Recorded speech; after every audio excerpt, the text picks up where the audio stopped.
Krisis energi mengancam negeri, kebutuhan energi listrik belum terpenuhi, resesi ekonomi menghantui. Saatnya generasi muda mengambil peran demi terwujudnya Indonesia yang unggul dan berkemajuan. Indonesia dengan jumlah penduduk sekitar 260 juta jiwa masih belum memenuhi kebutuhan energi listrik secara keseluruhan. Rasio elektrifikasi tahun 2020 meningkat hingga 99,48%. Data dari BPS tahun 2020. Baterai merupakan salah satu benda yang dapat menghasilkan energi listrik. Namun, seiring dengan penggunaan baterai, resiko baru ditemukan, yakni baterai mengandung logam berat seperti merkuri, timbal, kandium, dan nikel. Jika limbah baterai tidak terpasang dengan benar, akibatnya limbah menjadi sampah yang tergolong B3, yaitu zat berbahaya dan beracun, yang sulit untuk diuraikan mikroba dan sangat berbahaya, sehingga diperlukan adanya baterai yang ramah lingkungan, di mana baterai dapat didaur ulang tanpa harus menimbulkan kerugian terhadap alam. Berdasarkan kondisi permasalahan tersebut, digagaslah sebuah teknologi tepat guna yang aplikatif dan ramah lingkungan, guna mengatasi permasalahan pencemaran lingkungan, serta memberikan dukungan terhadap upaya pemenuhan kebutuhan listrik nasional.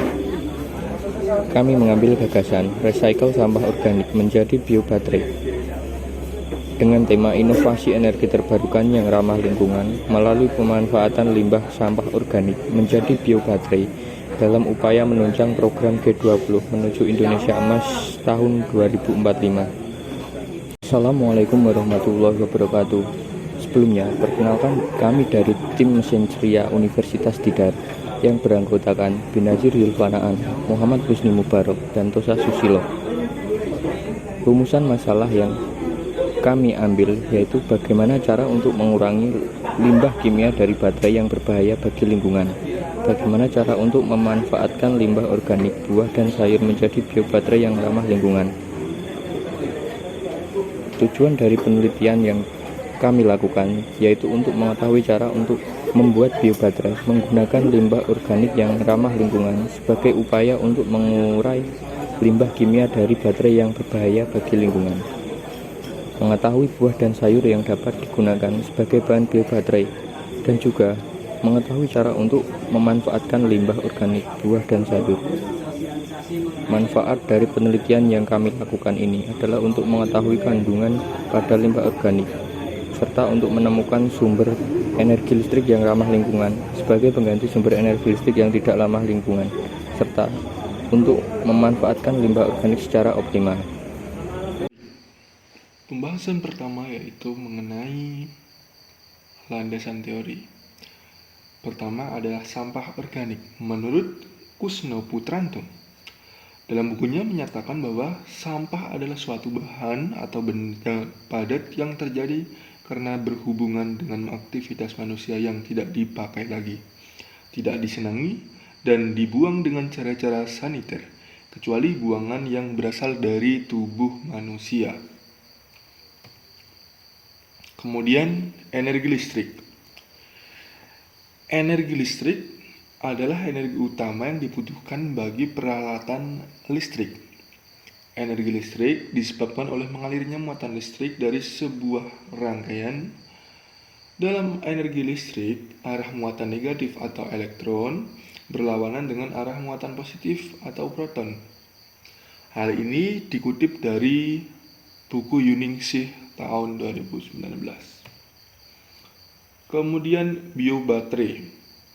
Biobaterai adalah sebuah perangkat yang mengandung bahan substrat organik atau anorganik yang diubah menjadi energi listrik. Kutipan ini diambil dari buku Sofianto tahun 2008. Kemudian larutan elektrolit.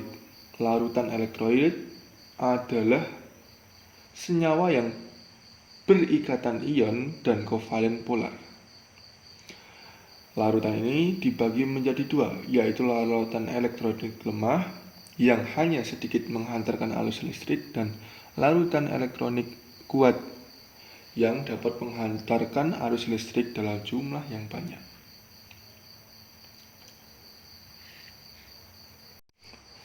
Alat dan bahan dalam pembuatan biobaterai dari sampah organik. Yang pertama ada voltmeter untuk mengecek arus tegangan. Yang kedua palu.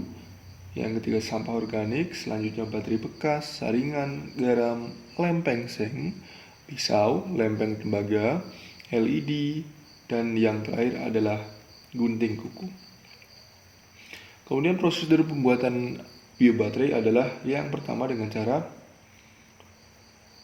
limbah baterai yang digunakan, yaitu baterai sekali pakai atau single use dengan ukuran sedang yang sudah tidak digunakan. Biasanya jenis baterai ini adalah merupakan baterai lithium ion dari merek-merek yang banyak beredar di Indonesia. Kemudian kita kupas kulit baterai dan mengeluarkan karbon yang ada di dalamnya. Kemudian kita memotong sampah sarun menjadi bagian-bagian kecil. Kemudian merendam limbah sayuran dengan air. Kemudian kita isi elektroda dengan pasta limbah yang kita haluskan tadi. Kemudian menyusun baterai di dalam fitting. Kemudian kita mengecek keadaan arus dalam baterai tersebut dengan menyalurkannya kepada lampu LED.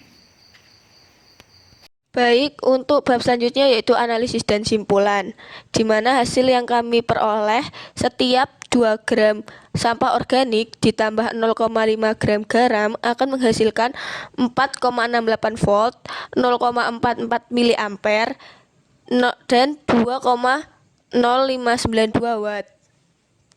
Dengan voltase yang dihasilkan sebesar 4,68 volt dapat bertahan rata-rata 4 hari 6 jam atau 111 jam jika digunakan pada jam dinding. Elektrolit yang dihasilkan berupa mineral yang memiliki kandungan kalium K+ yang tinggi dan juga terdapat kandungan garam sodium yang mengandung klorida Cl- dalam sejumlah sedikit. Untuk reaksi ionisasi yang terjadi yaitu KCl menjadi K+ ditambah Cl-. Analisis dampak dan manfaat yang diperoleh yaitu nilai ekonomis, di mana itu dengan dapat diproduksi dengan harga yang murah. Kedua, ramah lingkungan, di mana kita juga mengurangi sampah yang ada di Indonesia. Ketiga, menciptakan peluang kerja, yaitu jika kita menciptakan itu baterai yang kami teliti ini dengan jumlah besar akan menciptakan peluang kerja baru. Kemudian kemandirian energi, di mana dengan memproduksi biobaterai ini secara jumlah besar akan membuat sebuah negara menjadi, yaitu yang terakhir tentang kemandirian energi, di mana negara dapat menghemat energi dan menghasilkan energi sendiri dari biobaterai yang kami teliti. Untuk kesimpulan, dampak yaitu 1. Sampah organik memiliki potensi sebagai bahan energi alternatif baterai yang ramah lingkungan.